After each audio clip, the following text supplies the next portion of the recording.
ओम नमः शिवाय दोस्तों। पशुपति व्रत कब से शुरू कर सकते हैं, कैसे करने हैं, कितने व्रत करने हैं, मासिक धर्म में व्रत करें या छोड़ें और आखिरी व्रत वाले दिन क्या करें, संपूर्ण जानकारी आपके लिए एक वीडियो में लेकर आए हैं। रिक्वेस्टेड वीडियो है। पशुपति व्रत करने से मन की हर इच्छा पूरी होती है। पशुपति व्रत सिर्फ 5 ही किए जाते हैं और 5वें व्रत पर ही आपकी मनोकामना बाबा भोलेनाथ पूरी कर देते हैं। पशुपति व्रत अगन मास में भी शुरू कर सकते हैं। अगन मास अभी चल रहा है और 9 दिसंबर को अगन मास के शुक्ल पक्ष का सोमवार है। इस दिन से भी आप पशुपति व्रत शुरू कर सकते हैं या फिर माघ मास के शुक्ल पक्ष से आप व्रत शुरू कर सकते हैं सोमवार से। इस व्रत में केवल 5 ही सोमवार को व्रत करना होता है। यदि आपको बीच में कहीं जाना पड़ जाता है या कोई आपकी दूसरा व्रत आ जाता है, चतुर्थी का, तीज का या नवरात्रे आ जाते हैं और आप व्रत करते हैं, तो आपको वो वाला व्रत कर लेना है। तीज का व्रत कर लीजिए, लेकिन पशुपति व्रत उस दिन ना करें। उससे अगले सोमवार को आप उस व्रत को कर सकते हैं। पशुपति व्रत 5 ही करने होते हैं। बीच में यदि आपको पीरियड्स हो जाते हैं तो उस व्रत को छोड़ दीजिए। पीरियड्स में आपको व्रत नहीं करना है और उससे आने वाले अगले सोमवार को आप व्रत कर लीजिए। पशुपति व्रत में दियों का बहुत महत्व है। इसमें दीपक अवश्य ही जलाने चाहिए। मंदिर में 5 दीपक जलाए जाते हैं और एक घर के मुख्य द्वार पर जलाया जाता है। दीपक जलाने हैं और सुबह शाम मंदिर जाना है। एक ही मंदिर में आपको 5 सोमवार पूजा करनी है। मंदिर आपको नहीं बदलना। कई बार होता है 2-3 मंदिर होते हैं घर के आसपास, तो आप एक ही मंदिर चुन लीजिए जिसमें आपको 5 दिन पूजा करके आनी है। 5 सोमवार को 5 सोमवार को आप एक थाली लगा लीजिए। पहले सोमवार पर इतना सामान रख लीजिए थाली में जो कि शाम को भी आप काम आ जाए।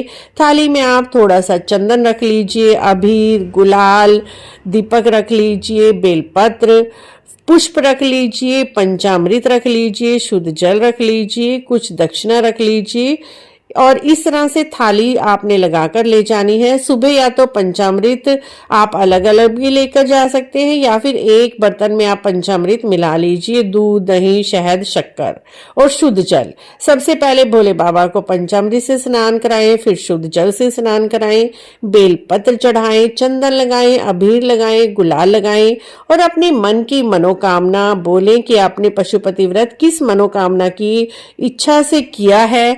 उसके बाद आप उस थाली को लेकर घर आ जाइए। घर आकर देख लीजिए शाम को यदि थाली में कुछ सामान कम है तो उसमें रख लीजिए।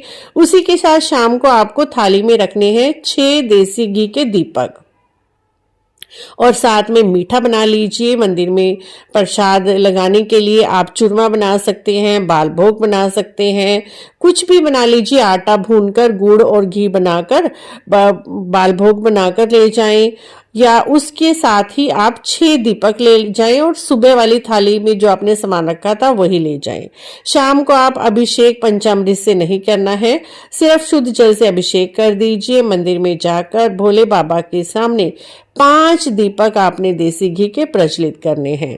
छठा दीपक भी आपने मंदिर में रखना है लेकिन जलाना नहीं है। छठे दीपक को एक बार थाली से नीचे अवश्य ही उतारना है मंदिर में ले जाकर। उसके बाद 5 दीपक जलाकर वहीं पर बैठकर 2-4 मिनट आपने अपने मन की मनोकामना बोलनी है। भोले बाबा से आपने अनुरोध करना है आपकी इच्छा पूरी करें। जो भी इच्छा आपकी है और बहुत समय से पूरी नहीं हो रही है, उसके बाद जो छठा दीपक आपने नहीं जलाया था वो अपनी थाली में रख लीजिए और भोग प्रसाद के आपने वहीं पर 3 हिस्से करने हैं। 3 कटोरियां ले लीजिए या फिर डिस्पोजल कटोरियां ले लीजिए। 2 हिस्से आपको मंदिर में रख कर आने हैं और एक प्रसाद का हिस्सा अपने लिए घर पर लेकर आना है।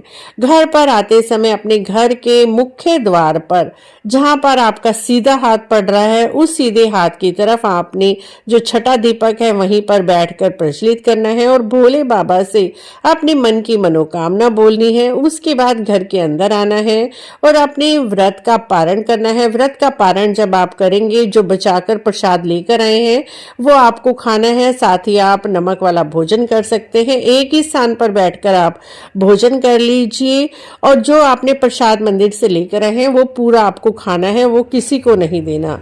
प्रसाद आप पहले इतना बनाएं जो जितना आप खा सके, ना तो वो कम रहे ना ही आप उसको जूठा छोड़े ना बचाएं।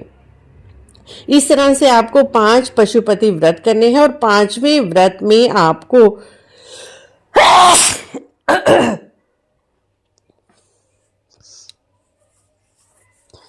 पांचवें व्रत वाले दिन आपको सुबह पहले के व्रत की तरह ही पूजा करनी है और शाम को 108 की संख्या में या तो बेलपत्र ले लीजिए, 108 या चावल के दाने ले लीजिए, 108 चाहे तो मूंग के दाने ले लीजिए। कोई भी चीज 108 की संख्या में ले जाकर भोलेनाथ को एक एक कर आपने 108 चीजें अर्पित करनी है। साथ ही एक श्रीफल ले लीजिए, श्रीफल के ऊपर 11 रुपए बांध लीजिए और वह आपको मंदिर में भोलेनाथ जी के चरणों में चढ़ाकर आना है।